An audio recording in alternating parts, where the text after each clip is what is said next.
ఏం జరిగింది? ఎప్పుడు తెలిసింది మీకు? వాడు అసలు బయటికి రావద్దు, చాలా క్రూరుడు, చాలా ఘోరమైన క్రూరుడు వాడు. ఇల్లు ఇడిచిపెట్టి పోవడం రావడం తాగడం ఇదే పని, నోరు తెరిస్తాను మనం వానికి.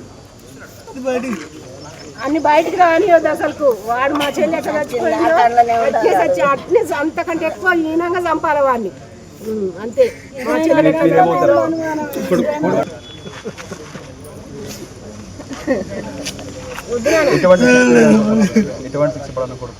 బయటికి రావద్దాన్ని చంపేయాలి, శిక్ష చేశారు వానికి. వాడిని అది వేస్ట్, వాడు బతికి వేస్ట్. దానం అయితే వాడికి కూడా దానం కావాలి అంతే.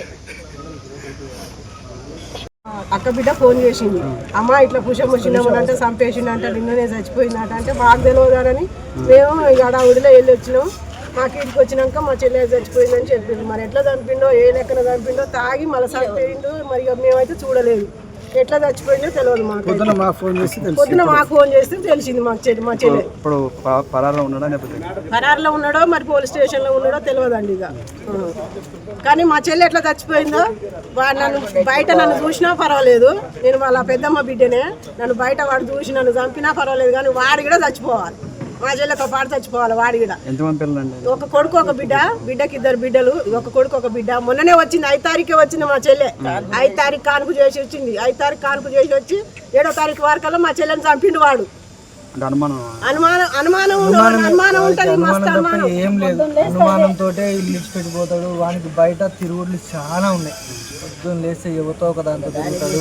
వాడికి ఏ బాధ్యత లేదు, బాధ్యత గింత కూడా లేదు. మొత్తం 10 లక్షలు అప్పు చేసి పరారు అయిపోతే నేను వైన్స్లలో పని చేసుకుని నేను చేసుకున్నాను. బీటెక్ చేసి పోయి వైన్స్లో పని చేసుకుని ఏ జాబ్ చేయకుండా పోయి. వాడు వేస్ట్, వాడు బతుకున్న దండగా, దేనికి ఉపయోగం లేని బతుకువాడు. మా అమ్మ ఓకేనా? అందరికి నమస్కారం. ఈరోజు ఉదయం 5 గంటల సమయంలో Vallapu Dasu Janakiramulu Sannapu Bondayya resident of Nakarakal police స్టేషన్కి వచ్చి తన చెల్లెల్ని తన యొక్క బాబాయ్ అయిన జమ్ముల శ్రీనివాసు చనిపోయాడనే ఫిర్యాదు మేరకు మేము కేసు నమోదు చేసినాము. దాంట్లో భాగంగానే ఇమీడియట్గా సీన్ విజిట్ చేసినాము మన రాజీవ్ గాంధీ నగర్ ఫేస్ 1లో. అక్కడ నుంచి నేరస్థల పంచనామా కండక్ట్ చేసిన తర్వాత డెడ్ బాడీ ఇక్కడ షిఫ్ట్ చేయడం జరిగింది. దీంట్లో ఈ మర్డర్ గురించి విచారించి తెలుసుకుంటే, ఈ నేరస్తుడు వల్లపు శ్రీనివాసు గత కొన్ని సంవత్సరాల నుంచి వేరే వాళ్ళతో లేడీస్తో ఇల్లీగల్ కాంటాక్ట్ పెట్టుకొని రెగ్యులర్గా తన యొక్క భార్యని హరాస్మెంట్ చేయడం, కొట్టడం ఇవన్నీ చేస్తూ ఉన్నాడు.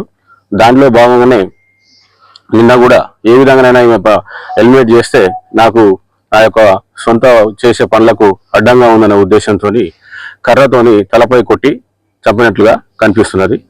అతను పరారీలో ఉన్నాడు, కేసు దర్యాప్తులో ఉన్నది. స్థానిక పోలీస్ స్టేషన్ లేదండి, పట్టుకుంటే చెప్తాము.